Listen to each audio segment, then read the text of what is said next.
La parole est à Céline Stavedec. Oui, Monsieur le Président, Mesdames les vice-présidentes en charge des personnes âgées et des personnes en situation de handicap, chers collègues. Alors cette délibération commence par rappeler les chiffres de la gérontocroissance, les chiffres du vieillissement de la population dans le Nord, afin qu'on prenne bien la mesure des services publics à mettre en œuvre et propose un grand nombre d'actions sur lesquelles il convient de se pencher dans le détail, mais sur lesquelles je voudrais d'abord dire qu'elles vont vraiment dans la bonne direction. Effectivement, mettre la priorité sur la prévention de la perte d'autonomie, sur la lutte contre l'isolement des personnes âgées ou encore sur l'écoute des personnes concernées, cela est essentiel. Notre groupe avait d'ailleurs insisté fortement sur ces points lors de la présentation devant cette Assemblée du rapport final de la mission d'information et d'évaluation sur l'APA l'an dernier. Nous allons donc dans la bonne direction, mais comme nous y allons lentement. Cette lenteur n'est d'ailleurs pas le fait du département du Nord, nous la subissons aussi. L'histoire des partages de données avec la CARSAT en est un exemple. Ça fait des années qu'on en parle, on sait que ça a été fastidieux. Voilà, c'est dans la délibération, on y est, mais que c'est lent. Et par rapport au vieillissement de la population et de la perte d'autonomie de personnes âgées, j'ai l'impression qu'on est un petit peu comme pour le changement climatique. Finalement, on dispose de toutes les données. On a tous les éléments qui sont rappelés encore dans cette délibération, mais toute la question est celle du passage à l'action au plus vite. Alors je reviens un moment sur la mission d'information et d'évaluation sur l'APA, parce que nos travaux avaient un enjeu financier qui était voilà, comment éviter que le budget du département soit encore davantage déséquilibré du fait du versement de l'APA à un nombre toujours plus élevé de bénéficiaires. Si on ne peut pas agir sur la démographie en général, bien évidemment, et tant mieux si on vit plus longtemps, on doit pouvoir agir sur la part des personnes âgées qui vieillissent en bonne santé le plus longtemps possible par rapport à celles qui doivent bénéficier de l'APA et d'autres services, soins, hébergements, etc. Dès lors, la prévention de la perte d'autonomie des personnes âgées est vraiment le sujet qui doit nous mobiliser le plus possible. Et dans un partenariat très large de toute la société. La prévention commence donc très tôt. Elle commence déjà avant l'âge de la retraite et elle est liée aux conditions de travail et aux conditions d'existence des nordistes. En décalant l'âge de départ à la retraite à 64 ans, nous intégrons donc un handicap supplémentaire dans l'équation. Alors la prévention, elle passe d'abord par l'information, c'est rappelé dans cette délibération. La bonne communication, c'est quand le bon message atteint la bonne cible. Et donc, il y a toute une subtilité que la mission d'information et d'évaluation sur l'APA avait d'ailleurs pointée lors de notre séance d'audition avec les caisses de retraite et qui est de définir à quel âge il faut commencer à se préoccuper de tel ou tel sujet de santé, comment identifier les signes précoces, etc. Il y a dans le programme coordonné 2023-2026 de la conférence des financeurs de la prévention de la perte d'autonomie plusieurs objectifs autour de l'information et c'est très bien, d'autant que ces objectifs sont issus des remontées des besoins dans le cadre d'ateliers participatifs. Alors si j'ai bien compris au début, c'était très difficile de trouver des personnes volontaires pour se mobiliser dans ces ateliers. C'est donc un effort à poursuivre avec les appels à projets phosphorage notamment et en s'appuyant sur les acteurs de proximité que sont les communes, bien sûr, à travers les CCAS, mais surtout les associations comme les centres sociaux.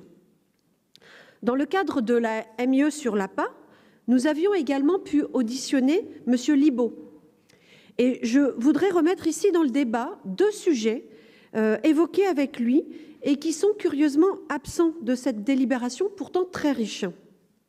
L'enquête auprès des personnes âgées, qui était en annexe du rapport Libault, mettait en avant un important besoin en santé mentale. Et je m'étonne que la dimension psychologique de la perte d'autonomie ne fasse pas ici l'objet d'actions spécifiques. Et le deuxième point, c'est l'outil numérique ICOP, qui est un outil qui permet de s'auto-évaluer, d'identifier des fragilités très en amont et donc d'avoir des mesures de prévention très ciblées. Alors, je ne vais pas m'étendre trop là-dessus, mais cet outil fonctionne déjà dans certaines régions et il est question de le généraliser dans la loi, avec la loi Bien vieillir, qui a commencé à être examinée à l'Assemblée nationale en avril et dont l'examen est suspendu pour le moment. Donc peut-être pourrait-on avancer aussi sur ces points sans perdre plus de temps. Malheureusement, il semble bien que ce qui nous fait surtout avancer trop lentement dans la prévention de la perte d'autonomie des personnes âgées, c'est le cadre institutionnel, toujours aussi brumeux. Sur la coordination des acteurs de terrain, ça commence à se stabiliser autour des CLIC et des DAC, et tant mieux. Nous nous réjouissons d'ailleurs que cette délibération et les propos de Madame la vice-présidente en commission qui nous rassurent sur la pérennisation et le financement des CLIC. Cependant, il faut aussi tenir compte des périmètres territoriaux de ces structures. Certains CLIC interviennent sur des territoires plus grands, plus denses que d'autres, et le montant nécessaire au fonctionnement doit vraiment être adapté, si besoin, au public ciblé. Alors, le cadre institutionnel, je reviens là-dessus, pourrait également évoluer prochainement avec la loi dont j'ai parlé, la loi qui est en cours de préparation et qui s'inspire fortement du rapport Libault et devrait voir arriver la mise en place des services publics territoriaux de l'autonomie en articulation avec un service public national. Cette loi ne sera pas la fameuse loi grand âge promise par le président de la République en 2017. Certains parlementaires ont déjà dénoncé son manque d'ambition, mais elle pourrait quand même nous amener à adapter encore nos dispositifs locaux. Le problème n'est évidemment pas chez nous, au conseil départemental. Une ou deux délibérations supplémentaires, ce n'est pas le sujet, mais c'est aux professionnels de l'autonomie que je pense. Surtout aux services d'aide à domicile, aux services d'aide aux aidants, aux soignants, dont le métier est d'être aux côtés des personnes âgées et non de revoir les dispositifs et les procédures tous les 4 matins. Donc la question que je pose est simple. Est-ce que l'architecture que nous votons aujourd'hui va bien dans le sens de ces futurs services publics territoriaux de l'autonomie? Est-ce que nous devrons, ou alors est-ce que nous devrons l'an prochain revenir sur ces plans pluriannuels et voter d'autres orientations? Enfin, cette délibération soutient clairement les actions de lutte contre l'isolement des personnes âgées. Et je voudrais saluer à cette occasion des acteurs essentiels du lien social que sont les centres sociaux. Ce week-end avait lieu à Lille l'AG national des centres sociaux et manifestement, le ministre Jean-Christophe Combe n'a pas su convaincre et n'a pas passé un bon moment à Lille hier matin.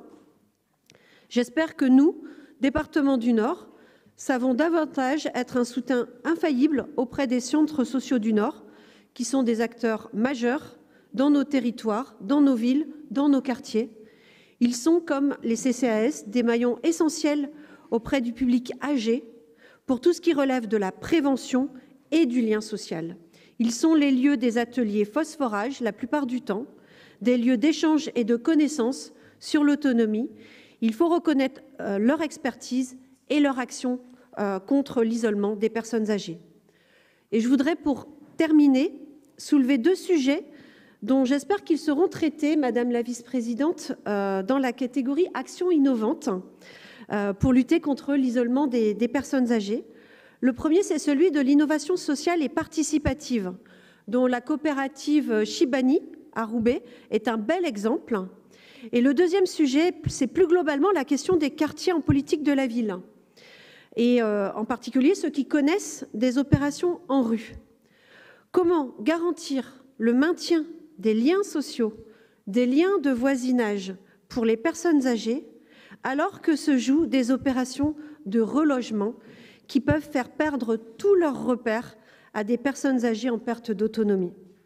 Nous pensons qu'il faudra avoir une attention toute particulière à ces problématiques et nous voudrions que cela se traduise par des financements spécifiques aux communes qui doivent y faire face et aux associations qui interviennent dans ces quartiers.